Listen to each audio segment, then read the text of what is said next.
देखो 100 बच्चों से भरी हुई क्लास में एक ही टीचर पढ़ाता है और सभी बच्चे एक ही टीचर से पढ़ते हैं। फिर भी एग्जाम में जब रिजल्ट आता है उसके बाद कुछ बच्चे तो टॉप करते हैं, कुछ बच्चे फेल हो जाते हैं और कुछ बच्चे एवरेज ही रहते हैं। ऐसा क्यों होता है, कभी सोचा है? इसका सबसे बड़ा कारण होता है पढ़ने का तरीका और आदतें। जो बच्चे टॉप करते हैं उनमें कुछ तो आदतें ऐसी होती ही हैं जो बाकी स्टूडेंट से बिल्कुल हटके होती हैं।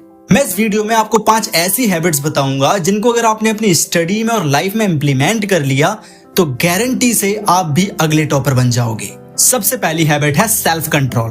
देखो, आप पढ़ाई कर रहे हो, आप बढ़िया मन लगा के पढ़ाई कर रहे हो, थोड़ी देर में आपका कोई दोस्त आता है और आपसे कहता है चलो यार घूमने चलते हैं, चलो पार्टी करते हैं, चलो खेलने चलते हैं। आपने कॉपी बंद करी, किताब बंद करी और उठ के उसके साथ चले गए। ये सबसे बड़ी कमी है। सेल्फ कंट्रोल का मतलब होता है जो स्टूडेंट ढंग से पढ़ाई करते हैं ना, मन लगा के पढ़ाई करते हैं, अगर वो पढ़ाई कर रहे हैं उस टाइम पे उन्हें कोई डिस्टरबेंसेस नहीं चाहिए। उनको पढ़ने के टाइम पे सिर्फ पढ़ाई करनी होती है, खेलने के टाइम पे खेलना होता है, उनका एक पूरा रूटीन बना होता है।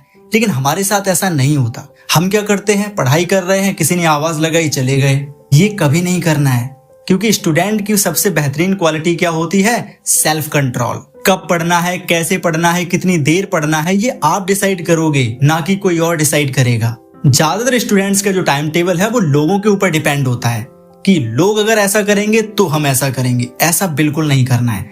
आपका टाइम टेबल, आपका स्टडी प्लान आप खुद डिजाइन करो, दूसरे नहीं। दूसरी हैबिट है कंसिस्टेंसी।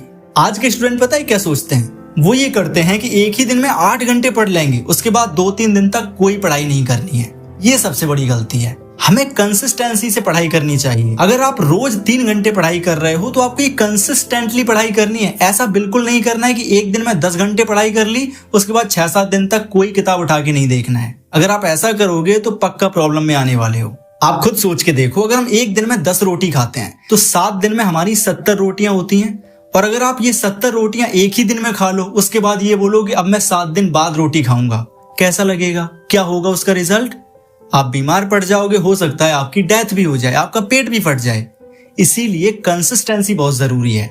आप भले ही 1 घंटे पढ़ो, लेकिन ये रेगुलर तरीके से पढ़ाई करो। इससे होगा ये कि आपका दिमाग भी अच्छे से काम करेगा और आपकी स्टडी भी अच्छी होगी। तो एक दिन में 10 घंटे पढ़ने के बजाय रोज के 5 से 6 घंटे पढ़ाई करो, ये ज्यादा बेटर काम करेगा। तीसरी हैबिट सबसे बेहतरीन है सेल्फ एनालिसिस। आपको करना क्या है, जब आप क्लास में बैठे हो, सपोज दैट इंग्लिश का पीरियड चल रहा है, आपके इंग्लिश के टीचर पढ़ा करके चले गए, क्लास से वो बाहर चले गए। अब आपको वो जो 3-4 मिनट का टाइम मिलता है जब अगले टीचर आने वाले हैं, तो वो 3-4 मिनट में आप सेल्फ एनालिसिस करो। आप ये देखो कि आपने इंग्लिश के इस पीरियड में सीखा क्या है, आपने ऐसा क्या सीखा जो आपको इस घंटे के पहले तक पता नहीं था। अगर आपका जवाब आता है कि आपने कुछ नहीं सीखा तो समझ जाओ कि आपका वो घंटा बर्बाद चला गया। सेल्फ एनालिसिस बहुत जरूरी है। जब भी आप स्कूल से वापस आओ तो ये खुद से पूछो कि आप स्कूल में क्या सीख कर आए हो।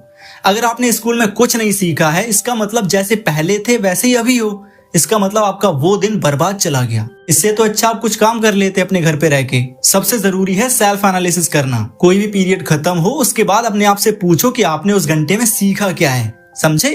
और स्कूल से जब वापस आओ तो घर पे बैठ के एक बार एनालाइज करो कि आप स्कूल से क्या सीख कर आए हो जो आपको कल तक नहीं पता था। अगर आप नहीं सीख रहे हो कुछ नया स्कूल से या अपने क्लास से, तो समझ जाओ आप टाइम, एनर्जी, मनी तीनों चीजों को वेस्ट कर रहे हो। इसीलिए सेल्फ एनालिसिस बहुत ज्यादा जरूरी है। चौथी हैबिट सबसे पावरफुल है क्यूरियोसिटी एंड क्वेश्चनिंग। देखो, एपीजे अब्दुल कलाम क्या थे? बहुत ज्यादा क्यूरियस बच्चे थे बचपन से ही। उनकी क्यूरियोसिटी के कारण आज वो one of the best scientist हैं। अल्बर्ट आइंस्टाइन क्या थे? उनके अंदर भी बहुत ज्यादा क्यूरियोसिटी थी बचपन से ही।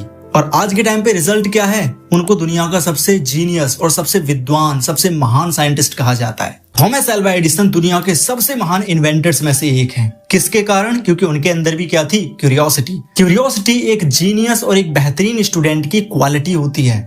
अगर एक स्टूडेंट के अंदर क्यूरियोसिटी नहीं होगी तो इसका सिंपल सा मतलब है वो कुछ नया नहीं सीख रहा है। आज के टाइम पे जो ज्यादातर स्टूडेंट्स हैं उनके अंदर की क्यूरियोसिटी बिल्कुल खत्म हो चुकी है। उन्हें बिल्कुल मतलब नहीं है क्लास में क्या चल रहा है, कुछ नया सीखना है या नहीं सीखना है। हम भी क्या करते हैं, जब क्लास में बैठे होंगे तो कोई क्वेश्चन अगर हमको समझ में नहीं आया या कहीं पे कोई डाउट आ रहा है तो हम हाथ खड़ा नहीं करते। हम टीचर से बिल्कुल नहीं पूछते कि मुझे ये चीज समझ में नहीं आई है, कृपया मुझे ये दोबारा बता दो। हम बस ये देखते हैं, अच्छा आसपास किसी ने हाथ नहीं उठाया तो मैं भी नहीं उठाऊंगा, सब लोग नहीं पूछ रहे तो मैं भी नहीं पूछूंगा। यही प्रॉब्लम होती है, आप अपने डाउट को मार देते हो, जिसके कारण आपकी जो क्यूरियोसिटी है वो खत्म हो चुकी है। याद रखो, क्यूरियोसिटी जो है वो एक बेस्ट स्टूडेंट की बेस्ट क्वालिटी होती है। तो जब भी कोई डाउट आए, जब भी कोई क्वेश्चन समझ में ना आए, कोई चीज समझ में नहीं आए, तो आप सिंपल सा हाथ खड़ा करो, टीचर से पूछ लो कि मुझे ये समझ में नहीं आया है, कृपया मुझको ये दोबारा बताओ। अरे उनको बताना पड़ेगा, आप पैसे दे रहे हो ना। फीस किस लिए देते हैं हम? फीस इसीलिए देते हैं ताकि हमको एक बेस्ट एजुकेशन मिले। इसमें कभी पीछे मत हटना, क्वेश्चन करो और क्यूरियस पर्सन बनो। So remember, curiosity is the weapon of a student. Curiosity ही एक विद्यार्थी का हथियार होता है।